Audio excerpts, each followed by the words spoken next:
तर रँकिंगमध्ये महसूल मंत्री फार वर येतो आणि आजपर्यंत जे महसूल मंत्री जे झाले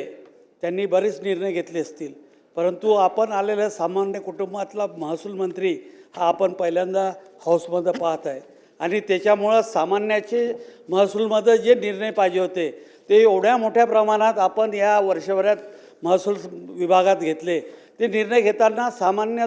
जो ग्रुप कुटुंबातला आहे, गरीब कुटुंबातला आहे, ज्याला खरं शासनाची मदत पाहिजे आहे, असे निर्णय खऱ्या अर्थानं आपण आपल्या काळामध्ये घेतले। आजचा निर्णय हा आपला ऐतिहासिक निर्णय होणार आहे, कारण की आपण जरी म्हटलं 60 लाख लोक त्याच्यात पार्टिसिपंट आहे, परंतु अजून आपल्यापर्यंत कंप्लीट त्याचा डाटा जो येईल तर तो जवळपास 1 करोडच्या वर जाईल असं माझं मत आहे। 1 करोड जर आपण पकडलं तर जवळपास एकला 3 पकडलं तर जवळपास 3 करोड लोकांच्या जीवनामध्ये तुम्ही तो बदल घडून आणत आहे आणि हा एवढा मोठा बदल आजपर्यंतच्या इतिहासात महसूल विभागामध्ये कधी झालेला नाही। आपण जो निर्णय घेतला त्यात अमरावतीमध्ये माझ्या मतदारसंघात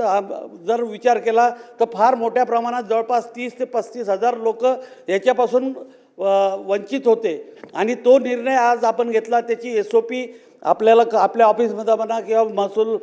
सचिवांच्या ACSच्या त्याला फॉलोअप घ्यावं लागेल। SOP चांगल्या लवकर आली आणि SOPमध्ये तुम्हाला राज्य शासनमधून एक निर्णय अजून घ्यावा लागेल। जसं तुम्ही सांगितलं नियोजन प्राधिकरण किंवा ज्याचे काही रिझर्वेशन असतील तो सोडून आपण करणार आहे, परंतु शासन म्हणून आपल्याला तो तुमच्याकडे SOPमध्ये ते आल्यानंतर आपण एक सामूहिक जर तिथं खरोखर आता बाधा होत नसेल, 15-20 वर्षाचं घर बांधलेलं असेल, 20 वर्ष झाले ते बांधलेलं असेल तर तो निर्णय आपण नगरविकासकडे देऊन त्याचासुद्धा 37 लावून त्यालासुद्धा आपल्याला रेग्युलराईज करणं हा सर्वात मोठा एक निर्णय त्यातला राहणार आहे। तो निर्णयसुद्धा आपण एक शासन म्हणून घ्याल अशी आपणास विनंती करतो आणि पुनश्च आपलं एक अभिनंदन करून माझे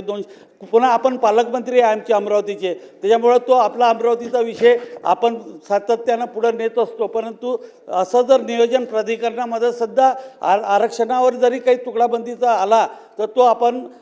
37 करून गव्हर्नमेंटकडून कसा आपल्याला सोडवता येईल या संदर्भात सुद्धा आपण विचार करावा ही विनंती। धन्यवाद।